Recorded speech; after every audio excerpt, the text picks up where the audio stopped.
Good afternoon. You're watching DeProgram with Ted Rall and John Kiriakou. I'm editorial cartoonist Ted Rall. CIA whistleblower John Kiriakou is my co-host and my co-pilot in this game we call life. The next hour of the news. Not that there's anything wrong with that. No, not at all. Nothing at all. So the FBI is still looking for Charlie Kirk's murderer. We'll be getting into that and exactly what comes next. The former president of Brazil, Jair Bolsonaro, whose first name I'm probably mispronouncing, has just been convicted on all 5 counts, including plotting to overturn the 2022 election. We'll get into that.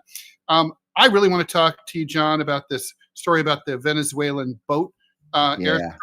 It's just got me fuming. Yeah. And some news that I didn't think I would ever say ever again. Iran-Contra is back in the news. I know. That's the best news of the day. It is the best news of the day. It is. I'm liking it. So it is Thursday, September 11th, 2025. Thanks for joining us here on DeProgram. Please like, follow, and share the show. Please chime in with your comments and questions. We will get to all of the ones that we can. I got to say, there's the very first one, John, before we get into it, I want to answer this, or I think we should both answer it. From Another Wonderful Secret, the Republican Party controls all 3 branches of government. Can they do anything to help us? This was supposed to be their big chance. What happened? Why does everything keep getting worse? Good question. Yeah, the Republicans will tell you, well,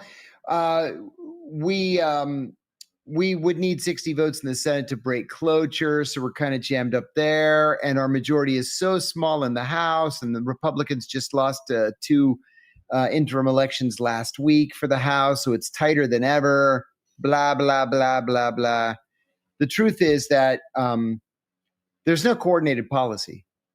And even though Donald Trump is a strong political leader within his own party, he's not quite strong enough to force the Freedom Caucus people to do what he wants.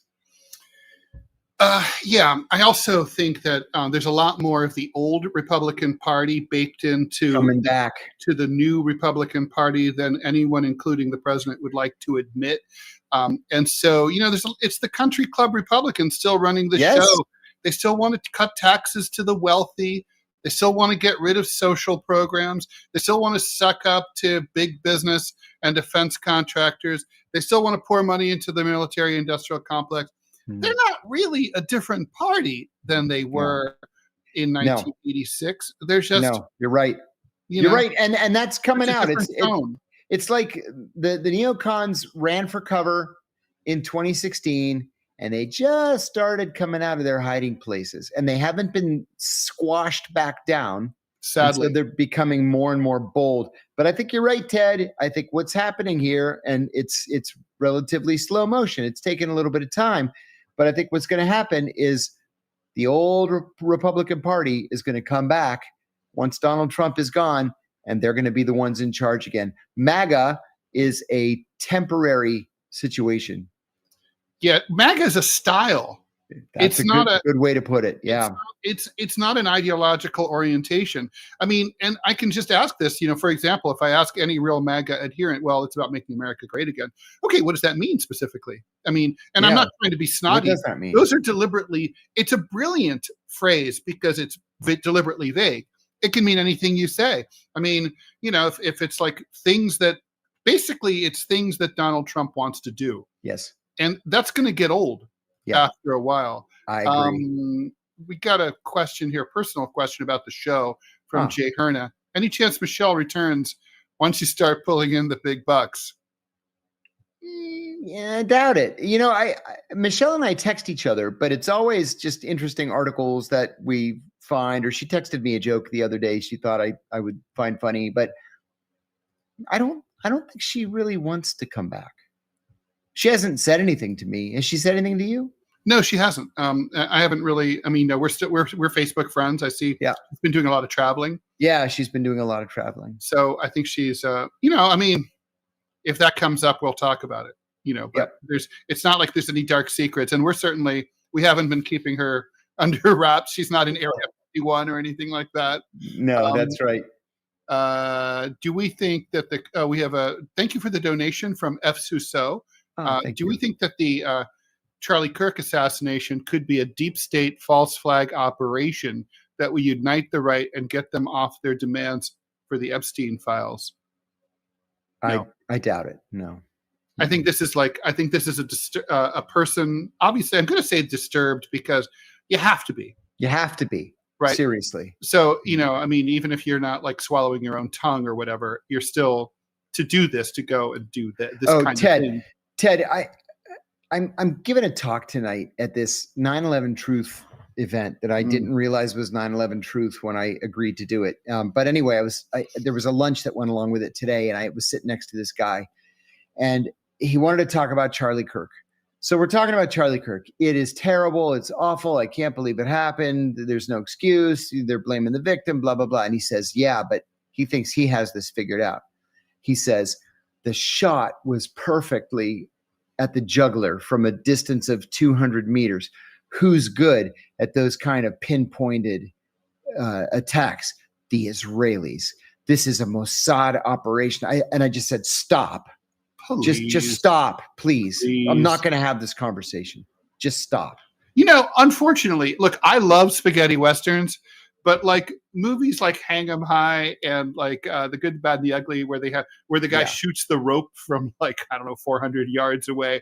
I mean, you're supposed to I think that when those movies were made, most viewers were familiar enough with guns to know that it was kind of a joke and kind of impossible. And now I think people think that stuff's real. They think that Bob Odenkirk can have the shit beaten out of him, and he's not he's not dead or anything. Yeah. You're exactly right. Yes. The thing is, the guy got the shot off, obviously, right? I assume she fired at the head. But basically, if you shoot at someone's head and you hit any part of their body, you're going to kill them. That's a good job. You did, you did what you came for. You don't get. That's right. You can't aim for a specific part of the body like that. Aim for the. That's just I can't say lucky. But it's a very precise. I don't even know. It's not precise. It's just that's where it struck. Yes, that's all. John Doe, an ex-CIA officer attending a conference called 9/11 Truth. I know, man. This is killing me. I hope there's an honorarium. Which is the only reason I was doing it. It's $500 I didn't have yesterday. And then my manager's like, what? 10,000. Okay. He said, I'm going to strangle you for taking $500. I kind of think I'm on team manager here. I don't think it's enough money. Everyone's got a price, and I'm one of those people. But that price is not high enough. I'll tell you a secret. You're going to be upset, but in 3 hours from now, you're going to be not happy. You're exactly right. Besides the fact that it's at 9:45 p.m. and I'm usually winding down by then. Oh fuck! I'm asleep by then. I know, right? But I saw something on eBay that I wanted, and I thought, here's an easy 500. I'll just do that. I kicked myself. Oh well. Let's see. Adam Fighter says, I think you guys need to address this. People are conflating speaking negatively about Charlie Kirk's opinions and celebrating his death. That's a good point. I agree with that. Look, I'm probably no one is probably more famous in this country for speaking ill of the dead than me. You've been in trouble for it. I did. I said bad things about people like President Reagan the day that he died. I said he's turning crispy brown by now. Sean Hannity couldn't stop talking about it. Said, you have no soul, is what he said. I was like, coming from Sean Hannity, he wouldn't know his soul if it bit him in his ass. But Pat Tillman, lots of people, and sure. And the point is, and I was kind of famous for my anti obituaries that kind of call into question people who were highly regarded, and revisited them, like Jimmy Carter and people like that. Okay, so there is no better time to assess someone's life than at the time of their death. Yeah. And for a public figure like Charlie Kirk, Ted Rall, or John Kiriakou, the time of our death is the time when what we've said and done will be assessed and should be assessed. It's appropriate. And it's very different to say, look, I'm not glad that he's dead. Right. And I'm not even glad that his voice has been silenced. And I don't agree or like a lot of the things that he's said. And I think you should be able to just say, like, you can even say, like, this guy was an asshole. Yeah. But no one should have killed that asshole. You can Right. say that. I think that's totally fine. Yeah. Yeah, I agree with that. I've gotten in trouble too for obituaries that I've written for Covert Action magazine. Anytime somebody associated with the CIA's torture program dies, I write a really mean-spirited alternative obituary saying that the world is better off without them in it. And I wrote one 3 or 4 years ago where the guy's daughter called me. Oh shit! And she was like, "Shame on you, you monster." And I said, "You want to see a monster? Take a look at your father and imagine the people that he murdered. Sorry, but now's not the time to try to pretty things up." He had that opportunity in 2002, and he elected to be with the bad guys. By the way, Candace Strike, I have no opinion about whether Charlie Kirk was a nice guy or not, because the only thing I only knew about him in the abstract. I lost track of him after he founded Turning Point. And, I didn't even know he'd become this big influencer and he was huge and all that. So I had to look him up and be like, and I was like, oh yeah, really? He's that guy. I don't really follow all the people in the right wing, for whatever reason, he's in my TikTok feed like every 4th or 5th short for the last 2 years. And because I'm, on my knees begging for a pardon from these MAGA people, I've been sort of on the edge of the same circle, and everybody says the same thing, that he was a real sweetheart as a person. He was just a really great guy. I've not met him. You never know. Okay, yeah. So like Bill O'Reilly, he was a really nice man to me. So nice. Really? I found him to be such a dick. Now, what happened was he had been a dick, and then I was getting all these death threats, and I was on his show all the time. I had a frequent flyer pass at Fox News Security, and they and one time before the show, he's like, "Ted, I hear a lot of things on my end, really bad things, and I'm worried about you. I think I'm worried that someone's going to do something to you. Jeez. If you ever want to get out of the city, and you just need a place to." I have a house upstate. It's yours for as long as you want. Just take it and go. I was like, Bill, thank you so much. And wow. I mean, it was really. I'm astounded by that. I figured you would be. Yeah. He was such an ass to me. I can't even imagine the words coming out of his mouth. I know. I mean, this was after I'd been on like 20 times, and he'd always been a dick to me. But I think there was a certain point that he just. I think that the killing, the death threats, it just went too far for him. I was on that BBC show Crosstalk, I think it's called. It's like the 60 Minutes of the UK. Yeah. I think it's called Crosstalk. Well, there was the RT show Crosstalk. Not the RT show. Which was a great show, by the way. It was the BBC. It was, yeah. But the BBC show, I forget what it's called now. But anyway, I was warned in advance they're going to just take you apart. It's what they do. And they did. Man, I went on and I felt just like crying at the end of it. Although I held my own. And then when we finished it, before we went off, the guy says, "Hey, I heard you got an award in London, and in the event that you can't come, because I know you have some travel restrictions, I'm happy to accept the award on your behalf." And I was like, "Oh, okay. You just called me some of the most horrible things that anybody's ever called me in my life." But okay. And then I actually was denied entry into the UK. So Jace, by the way, says that this show is called Hard Talk. Hard Talk. And I remember this show. I've seen this show. Thank you. It's great, by the way. It is great. Yeah. But you got to go in there ready to. Because they're fucking Brits, man. Yeah. When the Brits mix it up, they don't come with any hands tied behind their backs. That's right. They're funny and smart as shit. He went to the event. Actually, it's the one behind me right there. That glass thing with the blue glass inside the clear glass. Oh yeah. He went and accepted the award for me, and then he mailed it. It cost like $150 to mail it at his own expense. I am with Adam Fighter that we are describing borderline personality behavior. I mean, that's exactly what it is. That's so true. By the way, okay, so donation from F Huso seemed like a professional hit, one shot and gone. I disagree with that. I think it was a lucky hit, and there was no point doing a second shot. What do you think? I think that you're right, Ted, and I think that we're making too much of the fact that it hit his jugular. Mm-hmm. I think he was probably aiming for the head or the neck or the chest or whatever. He was off just a little bit, and it was a long enough range that he targeted a little high. I think so. Might have been a little wind. Who knows? Okay, so Jameson, not to be confused with James Johnson. Thanks for the donation. What do we think of the House Rules Committee blocking a vote to end selective service? Yeah. Will the potential for another draft ever go away? And by the way, let me add a question to that for you, John.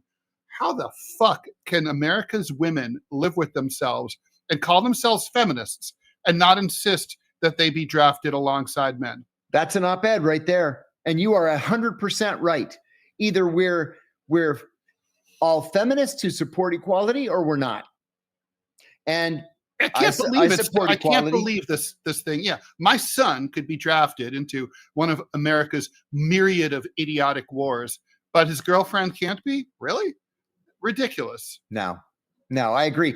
I said something on Facebook about a year ago that, I consider myself a feminist, but the way I was raised, you hold the door open for a woman. And I hold the door open for men too, though. I do too. I hold the door open for men too. But I feel uncomfortable about a woman paying for a date to the point where I just won't allow it to happen. Well, especially a first date. Yeah. Especially, but for me, it's any date. I just can't do it. And then a friend of mine from college, a woman, answered like, "How dare you? I am your equal in every way. And if we ever went on a date, I would demand to pay at least half." And I said, "Is she cute? What's her number?" No, just kidding. She's happily married with a 25-year-old son.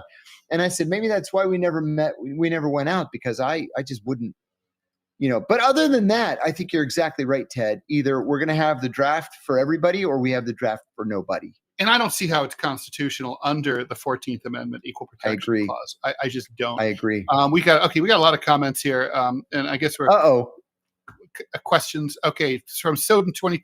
What's your We have a lot of questions. Oh yeah, okay. Soden 2024. John and Ted, what do you think about the Qatari Prime Minister saying that Bibi is deliberately trying to plunge the Middle East into chaos? Yeah. Well, I think he's 100% right. 100%. And do you think more Arab nations will speak out against him and his government? Yeah, I do. It's coming. It's coming. Once one of the big ones does, once the Egyptians or the Saudis say something, it's going to open the floodgates. And I think there's actually pressure on a lot of the big Arab governments from the likes of France and Ireland and Canada and maybe Australia. So I think that's coming. Egypt would be a big deal. That would be a big one. And then Jacob Decker, thanks for the donation. Killing someone speaking a different point of view is an attack on the First Amendment. You're here. 100%. Couldn't agree more. And Amen. I would now, here I'm going to be a cynical bastard here. If this had happened to me, I sincerely doubt that Charlie Kirk would have gone on to his podcast and deplored what happened to me. I sincerely doubt it.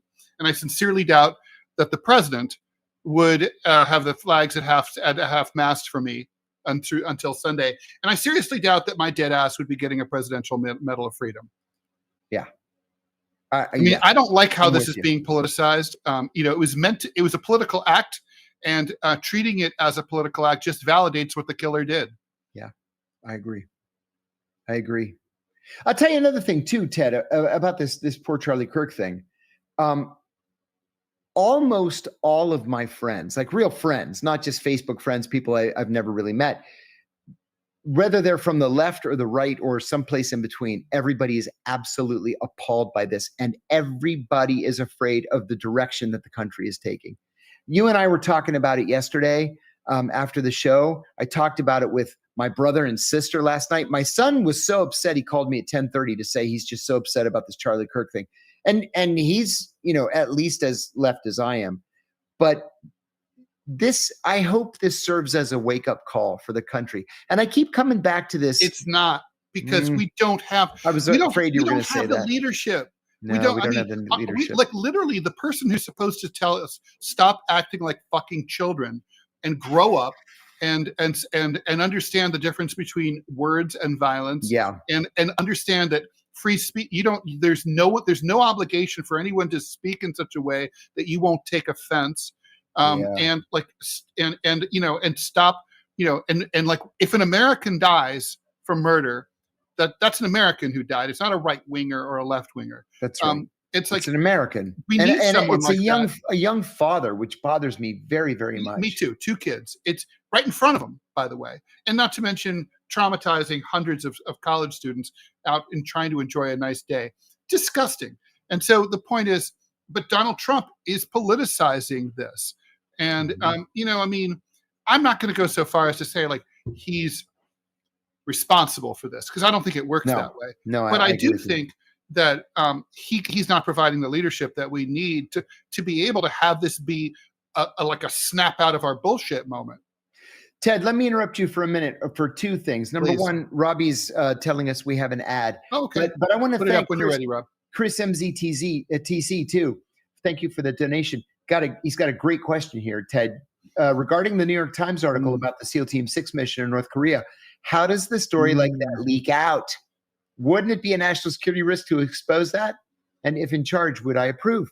Oh, what a great 3 questions.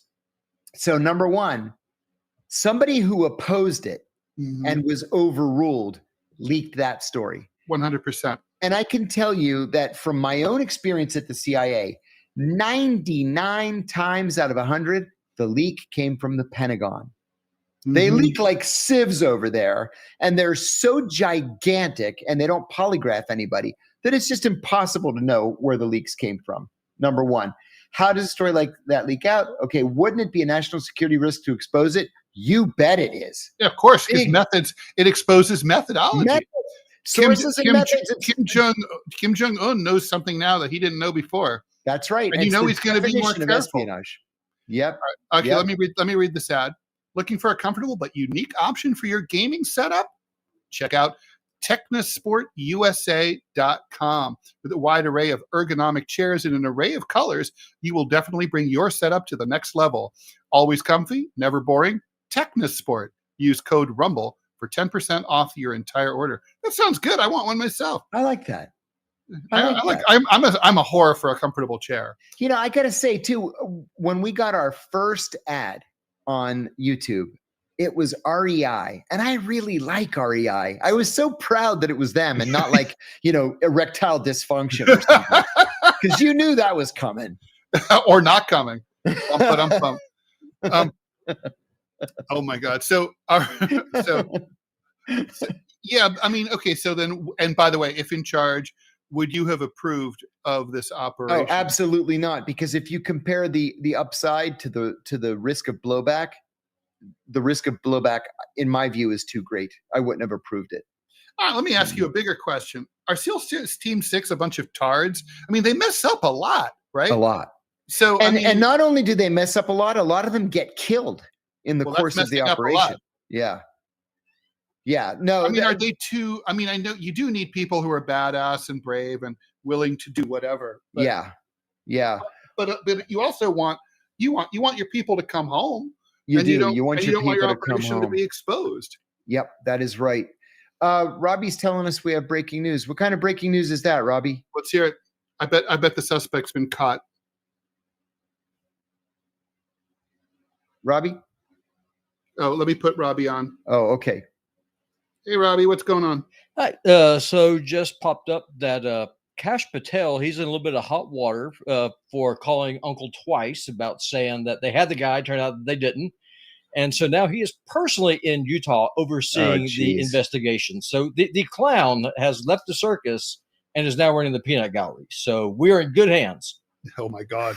Hi, Robbie. Hi. Well, that's not exactly startling, but it is funny. Oh, it's hilarious. And JD Vance and his wife are there too. Yeah, they're there.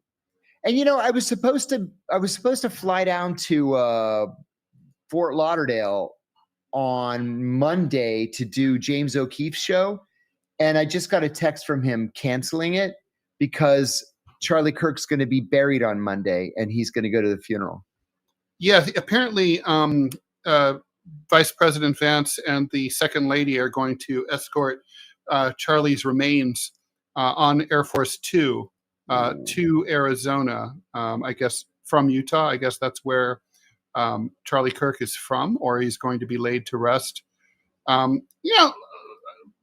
Robbie, you called, by the way, that what kind of long gun you thought would probably. You really did. You said specifically it was a 30-06, and it was a 30-06. Why did you think that? And that's what was recovered in the woods near the university. Well, a couple of reasons. One, it's if you're going to make that kind of a shot, you're going to use a bolt-action rifle. 30-06 is a proven round. It's over 100 years old.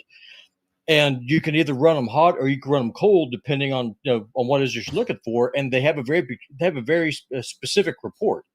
And so if you shoot a lot, like I do, you get to know what it sounds like. And the people saying kind of like that turkey you're talking to earlier, John, about you got to be a professional sniper to do something like this. No, you don't.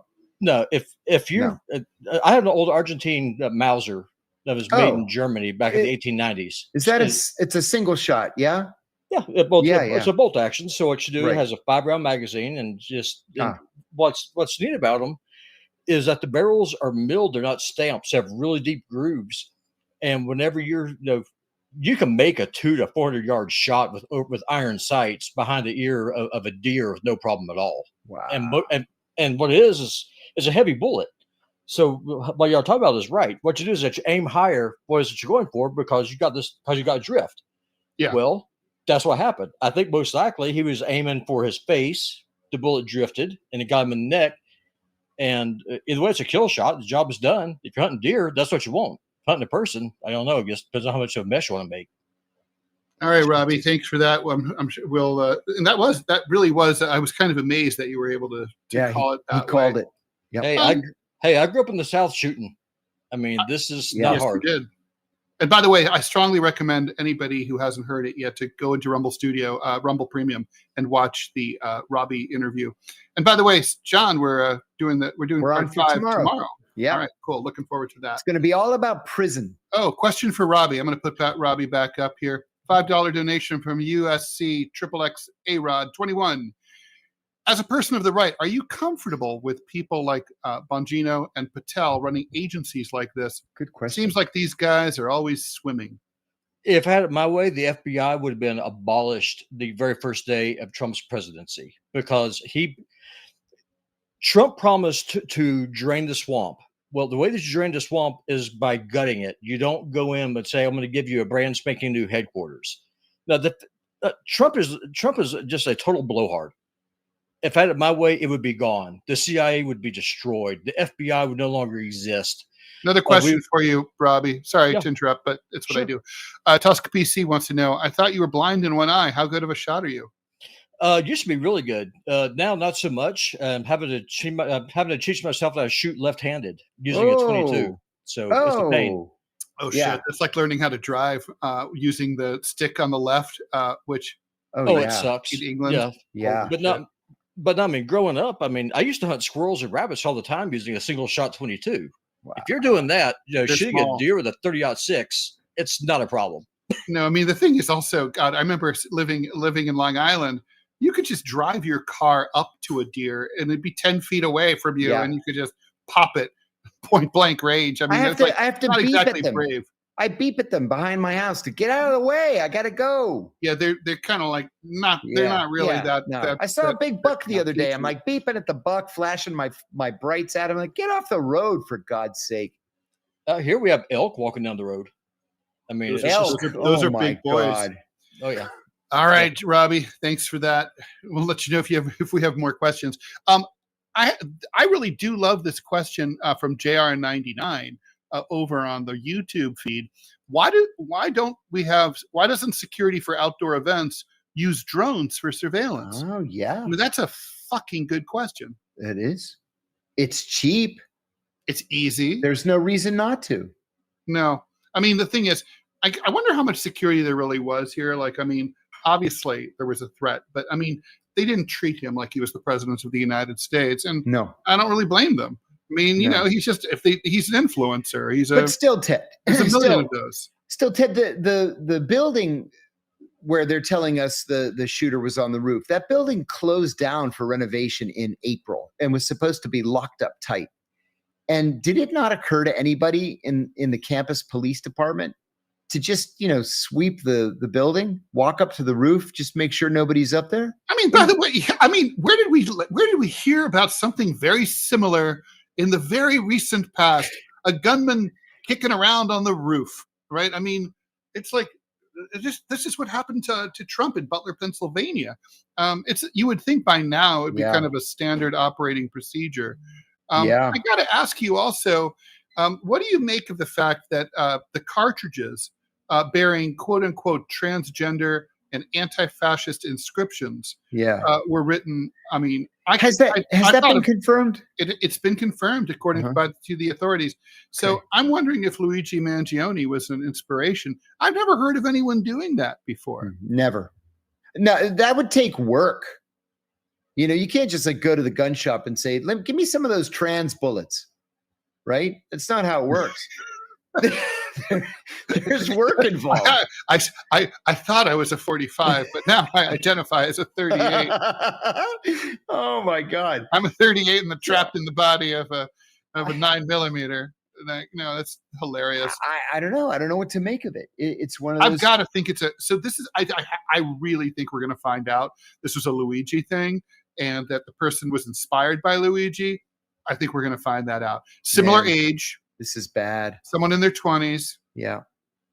If they catch him. Telling us if they catch, they'll catch him. Although, apparently he left. In which we have a photo of someone like that, fuzzy, but a photo, and they're not caught. Oh no! They've further enhanced it. About an hour ago, this looks to be as clear as some kid's high school graduation picture. And besides that, he left a handprint, palm print, and a print from his arm, and his face was sweaty where he had the gun up against his face, so he left DNA all over the doggone thing.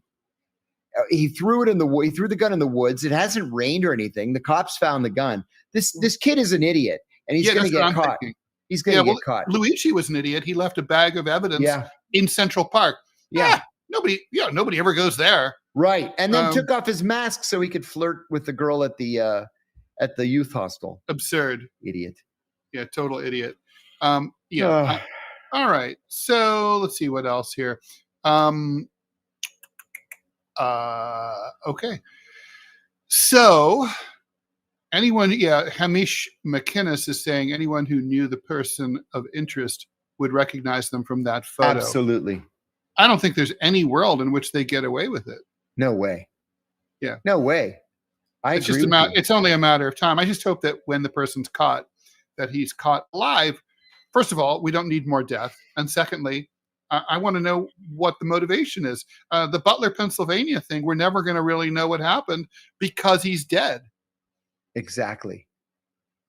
Yeah, exactly. And then they gave the body back to the families so they could cremate him before anybody ever had a chance to even examine him.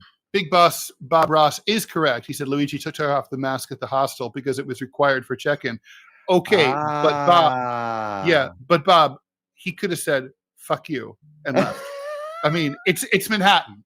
Okay, there are hundreds of hotels. Okay, I mean, he could have gone somewhere else, right? Let's see. We have a $5 donation from Amir linked up. Thank you very much. Thank you. What's going on with all this UFO stuff? It seems like it's being used as a distraction. Every time there's bad economic data coming out, Elizondo seems like a grifter. Would like to hear your thoughts. The economic data is really fucking bad. It's bad. And it's a topic that we're not talking about. I mean, John, you and I are old enough to know that job creation of 22,000 is catastrophic. I mean, it is. Usually that means you're in the middle of a hardcore recession. And it could have been worse if not for all the deportations, right? I mean, right. It does look like, our friend Mr. Larea is correct, and that we are headed towards stagflation, which is not good. Inflation with a stagnant economy is really not the worst, but it's a very bad scenario. I mean, it cost Jimmy Carter his presidency, and it took us 10 years to dig out of, 8 years to dig out of. It sure did. So yeah, this is. I would argue that we didn't get a real recovery until the 90s. I think you are right, because really, the Reagan recovery was a year and a half one. Yeah, and it was a false one, because you can't cut taxes and increase spending at the same time, and then just hope like magic that the economy grows because all the rich people are spending the tax money that they didn't have to pay. Yeah. I mean, at least they're collecting money from tariffs. But as Benjamin Drouhot says, I like how they celebrate the amount of money coming in from tariffs, like it isn't a tax on all U.S. consumers. I know, right? And companies. Yeah, that's us paying that. It would almost be more honest if they just slammed it. Robbie says we've been in a depression here in Montana for years. Fair enough. Wow. That's kind of stagflation what they have there, actually. High prices, no jobs. Just as we were coming on the air, I got my 5 days a week, I guess it's 6 days a week, hyper local news update. And it said that housing prices in Arlington, Virginia, as well as DC and Alexandria, Virginia, are down 4.1% year over year. This is the first drop in housing prices in close-in suburban Washington since 1991. Can you imagine? This is the urban problem that, again, nobody's talking about. I mean, COVID accelerated it, right? Yeah. But with work at home, you don't need to live in a city, right? I mean, why? I mean, I loved living. I went to college as a freshman here in New York in 1981. I mean, think about like my first week in school. The first week in school, I was photographed in Time magazine throwing a bottle at Mayor Koch. I went to see Blondie at the Peppermint Lounge for $3 with sawdust on the floor. Cool. I went to Studio 54. Wow. All in the same week, right? I mean, wow. I raged. I lost my virginity. It was awesome. Like now, if I'm 18 years old, what the fuck is there to do? What am I going to do? Sephora? Right. There's no nightclubs. There's nothing to do. You don't have your job will be from your computer, which you can do anywhere. It's boring and hard and expensive. That's not and you don't need to be in a city to date anymore. You have the apps for that. So that's right. So I don't know. I feel like cities are in trouble, and they're going to have to become cheaper in order to adjust. Yeah. Thanks for the donation, Angela. Much appreciated. Thank you, Angela. Yeah, I think you're exactly right. My first week at college, freshman year, Abby Hoffman came to campus and gave a speech. How awesome is that? Isn't that great? Yeah. I still think about it every once in a while. He committed suicide not too long after that, but he was great, really great.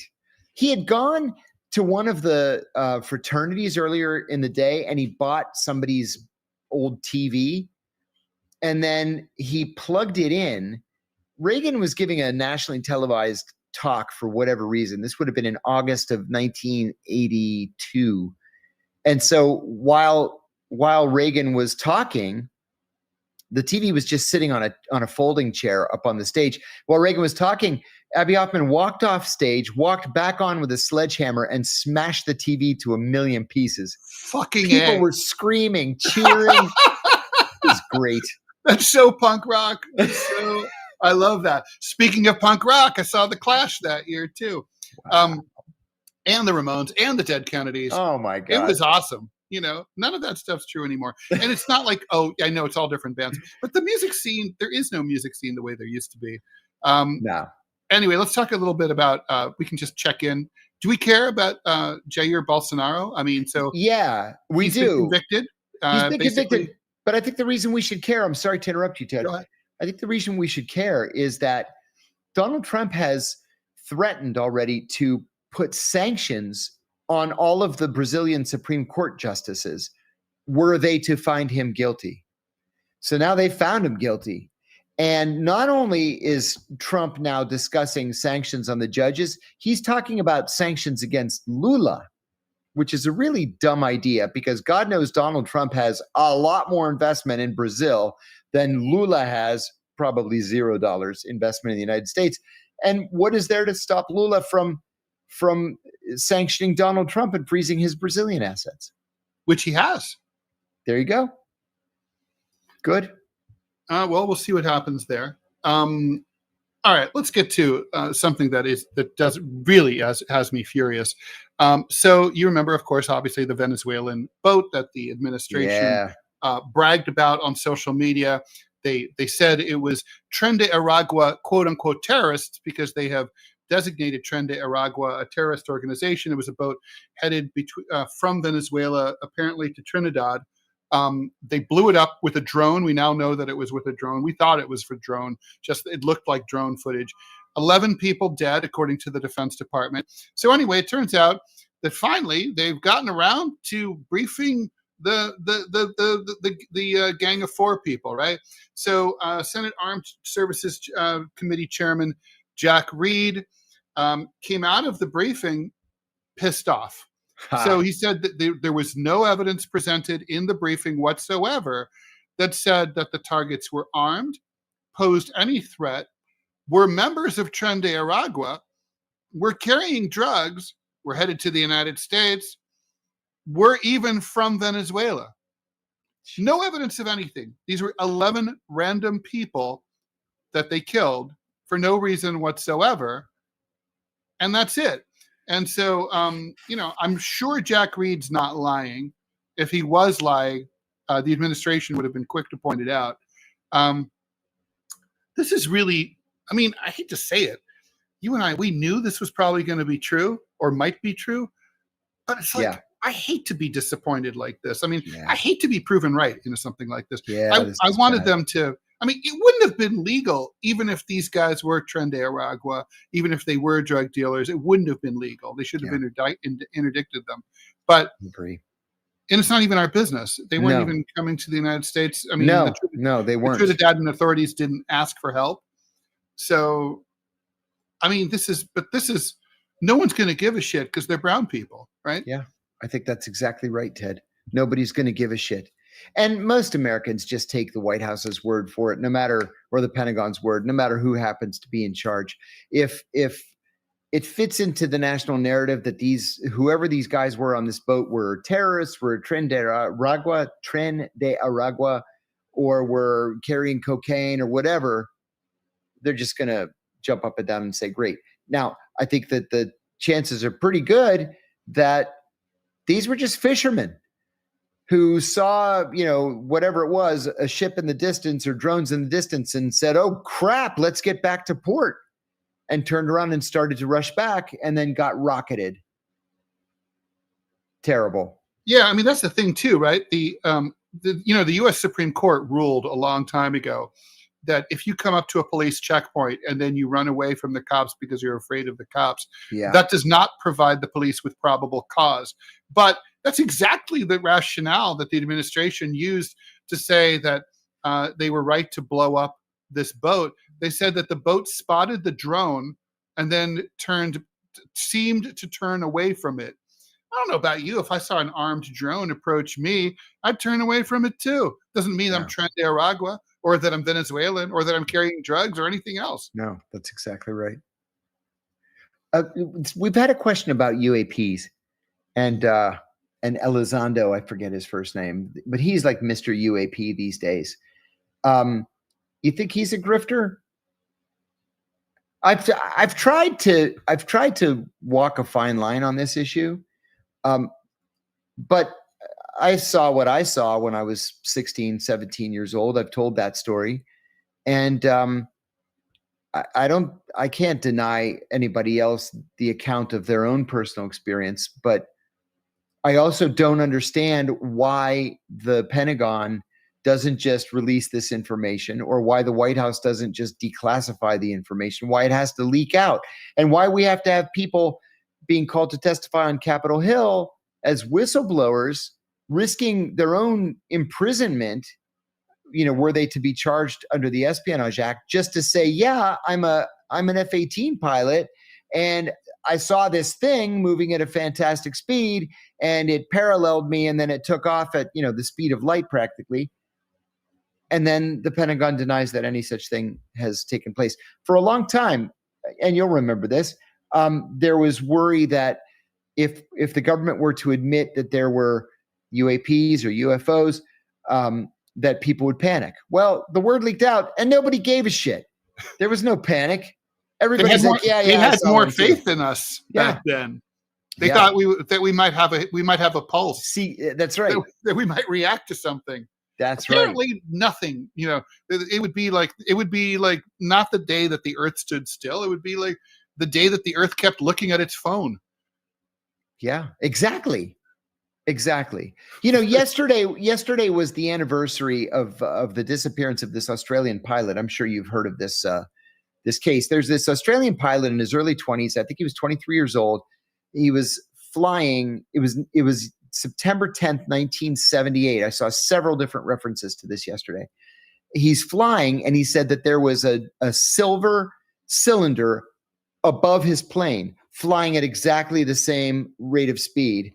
And then he's radioing back saying, there's this thing, it's right on top of me, and it's flying the same rate of speed. I don't know what it is. He's describing it. It's silver, it's shiny. And then he came back and he said, it's not an aircraft, he said. And then there was this loud sound of like electronic interference.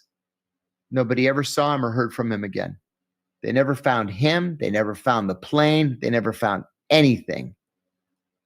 So why keep that secret? Why not just say, hey, look, there's something up there. We don't know what the heck it is. Right. There you have it. I mean, that's the thing, right?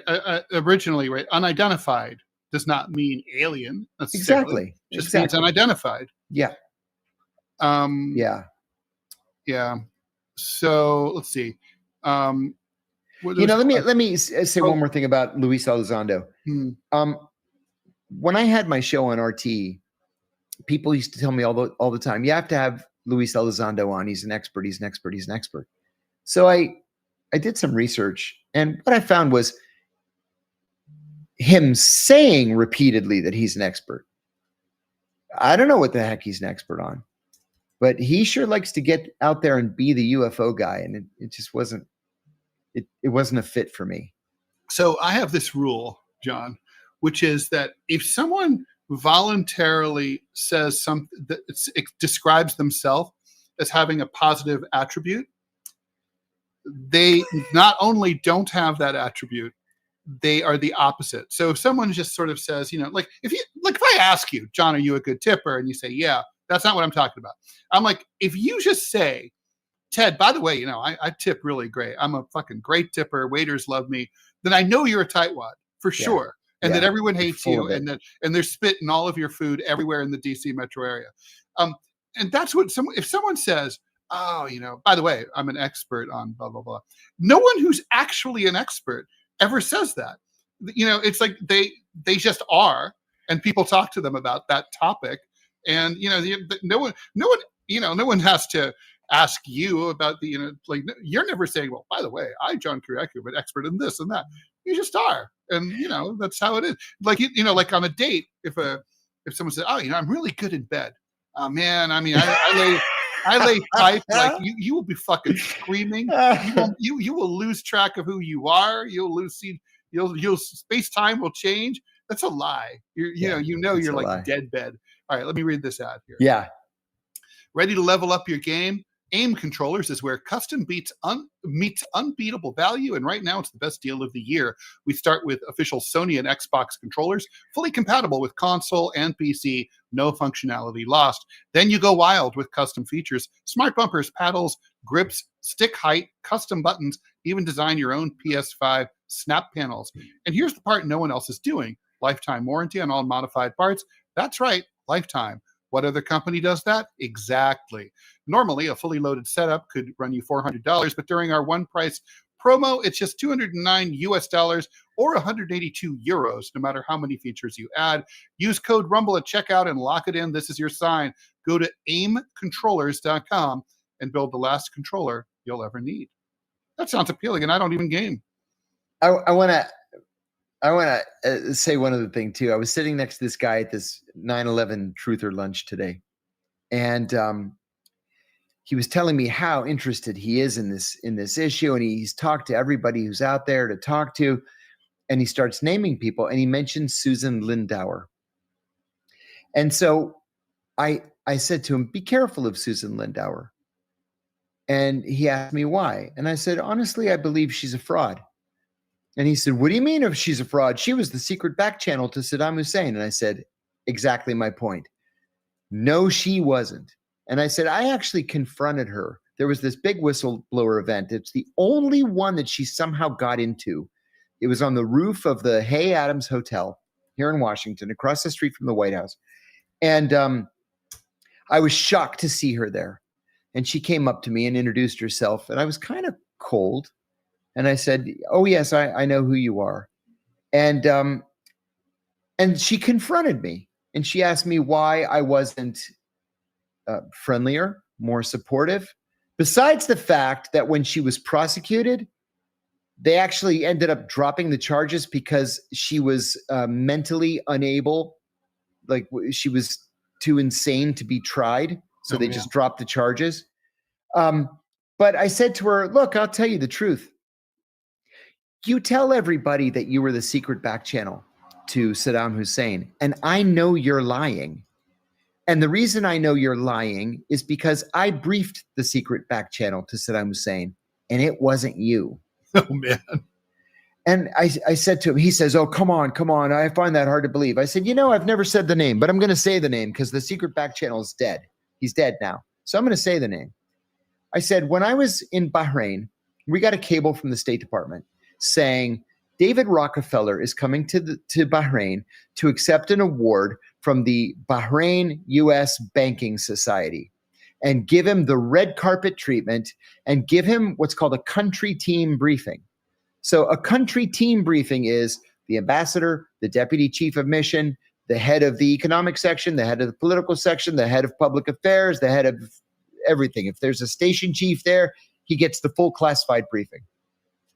So he flew in on a Thursday. The weekend in Bahrain is Thursday and Friday. He flew in, and I was his control officer, so I picked him up in the embassy's, giant Cadillac, and there was a red carpet, and we went straight to the embassy, did the full classified country team briefing, and then the emir had a big dinner for him. The whole cabinet was invited. The entire diplomatic corps was invited. Big dinner at the palace. There was a receiving line, so we shake hands with the emir and the prime minister and the crown prince and Mr. Rockefeller. So a couple of days later, a day later, he had his ceremony at the Bahrain U.S. Banking Society. They give him his little trophy, and then he leaves.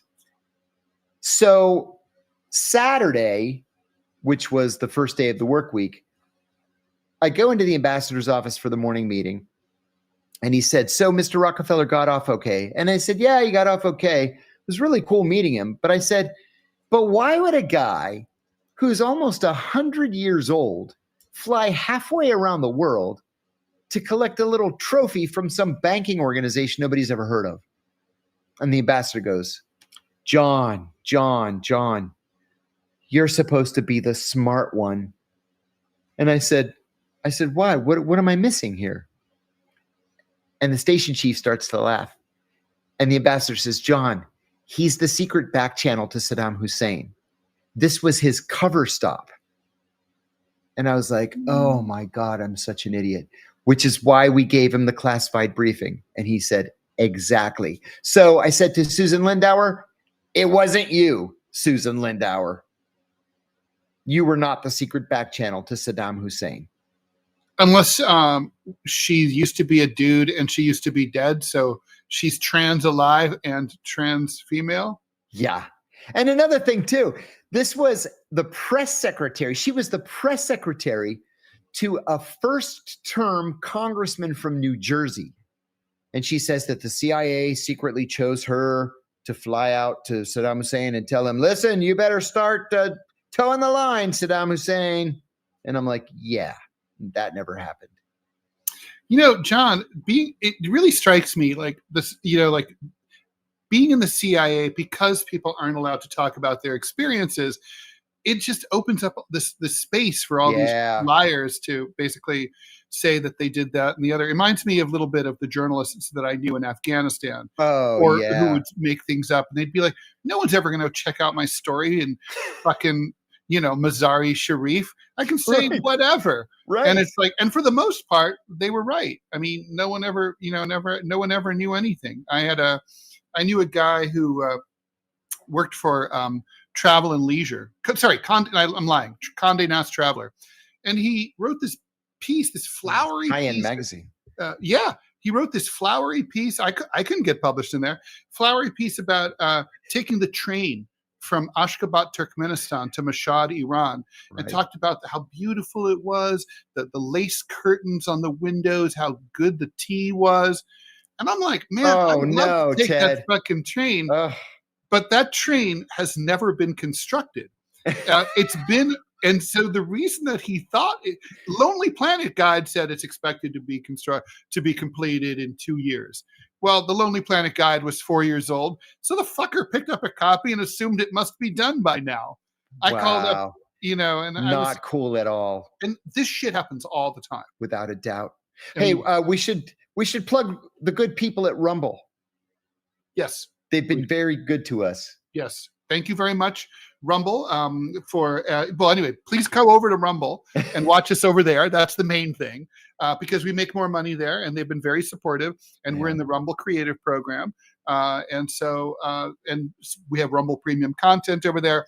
For $5 a month, you can watch us and the Rumble Premium content, and you get like a special little doodad when you comment. And for $10 a month, you can have those privileges for all content over on Rumble. So please do that. Also, USC XXX A-Rod 21 has, I would say, been patiently waiting, but has been waiting. I don't know if they're patient or not. John, come on. There's aliens, right? Parts of the government have to know. There have to be. There have to be. I mean, maybe they're just little bacteria. Who knows? But I was talking to a guy the other day, a guy who he presents as very serious, and he was telling me that he's doing a book about Area 58, and I said, Area 51? He said, no, Area 58. It's even like 51 more plus 7. Plus 7 more. And it's that much more secret, and that there's an underground bunker at Area 58. And that is where the alien ships come in to land. And we call it the embassy, because that's where we liaise with the aliens. I'm like, okay. But you know what? I mean, I've learned so much about government after having left government that who knows. And Algerian Corsair, forgive me. Okay, you wanted to hear about this 9/11 truth thing. And then we have to get to Iran-Contra. We have to get to Iran-Contra. Right. So I've got a friend who's a PR guy, and he ran into a really bad period in life. His wife left him. He lost his job. The people that used to work for him sued him. He was arrested. It was just bad. But listen, I'm one of the most loyal people out there. And so he's still my friend, and I wanted to express, support. So he's finally getting back on his feet again. He's still doing PR, but he used to do PR for Julian Assange and WikiLeaks and all these left-wing groups and Ed Snowden. And now he does PR for the far right because they pay him. And the far left walked away. The left walked away from him. And so he asked me a few weeks ago, hey, on the anniversary of 9/11, would you give a speech about, what 9/11 meant to you or whatever? I said, yeah, sure. He said, I'll give you $500. I said, okay, great. That was it. That was the extent of it. And then somebody saw a poster for 9/11 engineers and architects for truth.org or whatever, and it's featuring John Kiriakou and all these people who I've always considered to be like deeply insane. And I was like, doggone it, Trevor. You put me with the 9/11 Truth Organization? And he's like, yeah, well, didn't you do your due diligence? And I said, no, I trusted you. We're friends. You asked me to do it. I said, okay. So my sister called me. She's like, what are you doing? I said, I know. And she says, you have to withdraw. And I said, I can't. I made a commitment. I have to stand by my commitments. And I decided, I've thought about this a lot the last couple of weeks, but I decided that I'm going to give my speech tonight. And of all people, Dennis Kucinich is introducing me. I'm going to give my speech tonight, and I'm going to say, look, you and I will never, ever agree on whether or not Building 7 was controlled demolition. I'll never believe that it was. I will never believe that such a thing as thermite paint exists and is suddenly somehow spontaneously explosive. No, that does not exist. It doesn't exist. There is no such a thing. Applied physics major, Columbia School of Engineering and Applied Science. No. Nuclear engineering originally. But I can take a shit on the Saudis for hours without even taking a breath. And on the Israelis, both relative to the 9/11 attacks. And so sure. That's what I'm going to do. And the Pakistanis probably have some, the Pakistanis. Some shitting upon to be done. That's too. Right. So there it is. Okay, so let's talk about this is a funny story. So the Iran-Contra scandal of the late 1980s is back in the news because Ollie North has finally married his former secretary, Fawn Hall, who was famously smuggling classified documents out in her brassiere. Yeah. I was, if you saw her bra, what she was packing back then, you were jealous of those classified documents. Yes, you were. She was beautiful, stunning. So they just got married 4 decades after all of this. It was always assumed that they were stooping. Yeah. But they weren't. Apparently they weren't. They were both loyal to their spouses at the time. Yeah. Colonel North, 81 years old now, and Ms. Hall, 65, still young. Were married on August 27th in a civil ceremony there in Arlington County. Yeah. So Ms. North and Mr. North's wife of 56 years and the mother of their 4 children died in November at the age of 80. Ms. Hall had previously been married. I love this part. I was shocked by this. To Danny Sugarman, who managed the Doors. He managed the Doors, of all things. And he died in 2005, 50 years old, lung cancer. Yeah. But he managed the Doors. Dun, dun, dun, dun, dun, dun, dun. Come on, now touch me, babe. You know, I go through. I have all of their records and their CDs. I love the Doors, but I go through phases like where I suddenly am like, wait, they're kind of hacks, and I shouldn't listen to them anymore. And then I'm like, oh, I miss them so much. They're great, and then I have to play them incessantly. Does that make any sense? I mean, you know, I never liked the fact that Jim Morrison was obsessed with Frank Sinatra and was trying to sound like Frank Sinatra. And Sinatra hated him. Yeah. Well, Frank Sinatra was a very serious person. Yeah. And Jim Morrison was a fucking mess. Yeah. So he was incredibly unreliable. I mean, you feel sorry for the rest of the band. Speaking of a Doors connection, I'm going to see X soon. And what's his name from the Doors produced the first X album, Los Angeles. Really? Yeah. Ray Manzarek. Yeah, he's a producer, big time producer at the time. He's a musical genius who's very humble and quiet and does not really promote his genius. Reed is saying that marshals have been deployed to Utah. I would need more details about that. Let's see what the interwebs have to say about that. What for, though? You know. Wow. Okay. I mean, is this to go out to? I'm not seeing anything. All right. Whatever. Okay. Awesome. Well, lots of news today. So yeah, for sure. So anyway, I want to just say that we talked about this earlier before we went on the air, but John, you and I both agree that we wish Ollie North and Fawn Hall nothing but the best. True love. I think that's I don't agree at all with what Ollie North did or what Fawn Hall did. Right. Right. Nor do I. Nor do I. But I wish them happiness. I think it's nice. Totally. Yeah. So, hey, thief, back off. I love that Ted name dropped the dead Kennedys. Y'all showing boomers can be cool. Gen X, not boomer. All right. Just saying. All right. We're boomers. Oh, demographically, we're boomers. 46 to 64. Okay, but listen, the thing is 1961 to 1964, those are cusp kids. We get to choose our generation. That's right. Because and I'm taking I get it from the highest authority, Douglas Copeland, who wrote Generation X in 1990, defined Generation X at that time as anyone then in their 20s, which meant anyone born in the 60s. Right? Okay. That's just arithmetic. I'll take that. I've obviously thought about this. So anyway, I used to be obsessed with generational politics, but just because I like the Doors doesn't mean that I'm not far more partial to Flipper. Yeah. Anyway. True. All right. So, all right, everybody, thanks so much for joining us. We really appreciate you. Really, truly. Yeah, we really do. appreciate Thank you.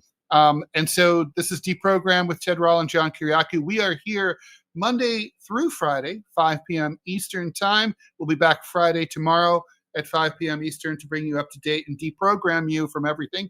Hope that you consider yourself sufficiently deprogrammed, John. I know I do. And follow, and share the show. Thanks, producer Robbie, for your assistance and gun expertise, which we will call upon in the future. Yes, indeed. Ciao.